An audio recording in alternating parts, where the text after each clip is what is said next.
Bonjour à toutes et à tous, vous écoutez Cinécast. Salut Thibaut. Salut Guillaume. Aujourd'hui, on vous parle d'un film Netflix encore, ça s'appelle His House de Remi Weekes, un film britannique qui est un film thriller, épouvante, drame, c'est un peu dans cette catégorie-là qu'on le place. Pourquoi ? Parce que ça parle en fait d'un couple de réfugiés qui ont fui un peu les horreurs qui ont fui tout simplement les horreurs de la guerre du Soudan du Sud et qui sont arrivés en Angleterre et concrètement l'adaptation se passe un peu de manière difficile. Les logements sociaux, on leur donne un logement social et dans ce logement social, il semblerait qu'ils soient peut-être pas seuls, en tout cas il y a une sorte de présence dans les murs, ils sont pas seuls. Et je propose qu'on s'écoute un extrait de la bande-annonce. Félicitations. Vous allez être libéré en tant que demandeur d'asile, pas en tant que citoyen, pas encore. Vous serez envoyé dans une résidence de notre choix. Vous ne pourrez pas déménager de cette adresse. Nous sommes des gens bien. Que vous soyez ou non des gens bien, ce n'est pas moi que vous devrez convaincre. Un vrai palace. La maison entière est rien que pour nous. Vous devriez vous plaire ici. Ça se passera bien. À condition de vous faire des amis, de vous intégrer. Faites partie des gens bien. C'est notre maison. Tout ce que je sens, c'est le goût du métal. Ça va, tu t'y feras.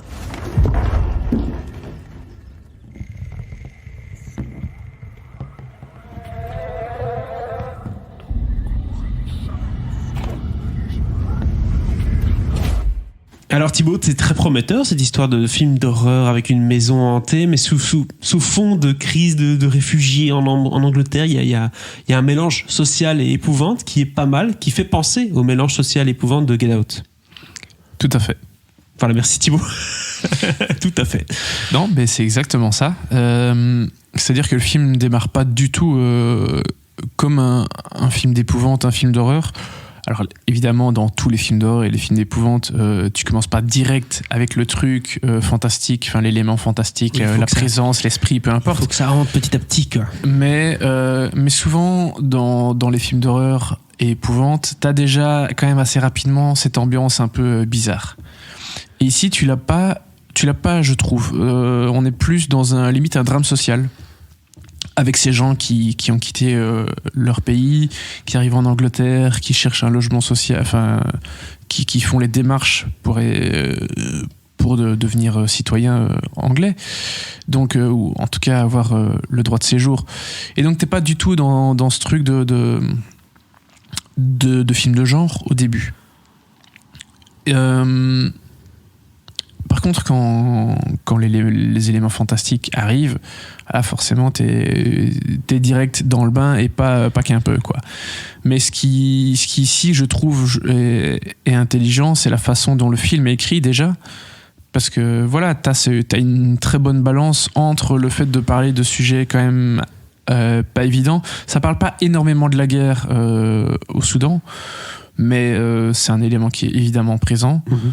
T'as aussi tout le côté social avec le fait de chercher à avoir un droit de séjour et donc de remplir, de devoir remplir certaines conditions, d'avoir certaines obligations, parce que c'est pas parce qu'on te donne un logement que Pompelop c'est fini. Non, t'as évidemment beaucoup d'obligations à remplir. Ouais. Et donc t'as ces gens qui ont énormément de contraintes, qui arrivent dans un endroit qu'ils connaissent pas du tout, où ils doivent faire connaissance avec d'autres personnes, essayer de voisinage, de s'insérer bien dans le quartier, ne pas faire de vagues. Donc forcément, voilà, t'as beaucoup d'éléments qui sont très très sérieux.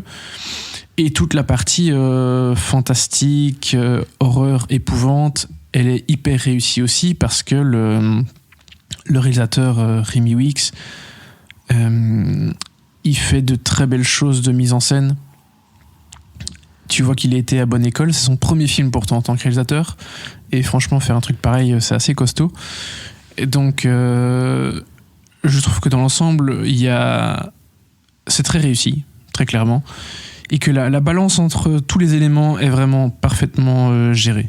Donc ça, d'un point de vue écriture, franchement c'est nickel, et d'un point de vue mise en scène, rien à redire. Il y a vraiment des plans que j'ai trouvé assez, des idées de mise en scène que j'ai trouvé assez géniales. Parce qu'évidemment ces trucs d'esprit, tu sais pas trop si c'est dans la tête des gens, si c'est en vrai, etc. Très psychologique, bien sûr. Ce sont des éléments classiques du genre, Mais quand en plus t'es pas chez toi et qu'il y a des gens qui doivent venir contrôler ta maison et que toi t'as le personnage du père, il pète un peu un câble, par moment il défonce les murs de sa maison et que t'as des gens qui doivent venir inspecter, c'est pas facile. Tu vois, donc t'as toujours ces éléments plutôt dramatiques qui reviennent en permanence dans le récit fantastique. Donc tous les éléments se croisent, s'intercroisent en permanence. C'est vraiment très bien fait. Et voilà, je te disais, il y a des scènes que je trouvais vraiment des plans, des idées de mise en scène que je trouvais assez géniales, qui vont plus dans le délire limite, et qui donc du coup visuellement sont vraiment très intéressantes et assez poussées. Donc non, vraiment, His House, ça a été une très très jolie surprise. Je connaissais évidemment pas le nom de Remy Weeks, mais il n'y a aucun doute que voilà, on va entendre à nouveau parler de lui, ça c'est sûr. Oui, tu connaissais pas son nom, y compris d'ailleurs les acteurs, à part Matt Smith qui est au casting, oui. Mais le reste du casting est relativement inconnu, en tout cas pour nous, en Belgique. C'est clair.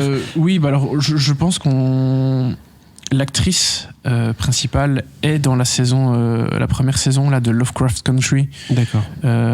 Qui a eu pas mal de succès là, ces dernières semaines. Elle était aussi dans The End of the Fucking World, la série Netflix qui a eu un joli succès, mais qui n'a pas eu d'autres saisons par la suite, je pense. Non, je l'ai pas revu en tout cas. Enfin voilà, on l'a vu dans quelques séries, des épisodes de Black Mirror, de Luther aussi, grande série anglaise.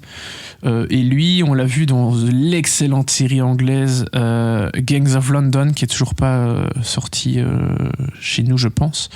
Et aussi, pareil, Sandcastle, Black Mirror, beaucoup des films Netflix. Voilà, donc en tout cas, sorti chez nous sur Netflix. Donc je pense que là, avec His House, petit film indé qui bénéficie d'une fenêtre comme celle de Netflix, ben je pense que ça va leur apporter à tous les trois pas mal de nouvelles opportunités, et ce ne serait que mérité, parce que vraiment le résultat est assez canon, quoi. Écoute, c'est top, un thriller psychologique comme ça en plein milieu des vacances de Toussaint, c'est une belle proposition que nous offre Netflix pendant ce confinement. Ah bah sorti pile à temps pour Halloween, donc c'est nickel, et là il est je pense qu'il est dans le top 10 un peu partout. Oui, donc, je pense aussi, oui. Et oui, tu comprends pourquoi, parce que clairement c'est hyper efficace.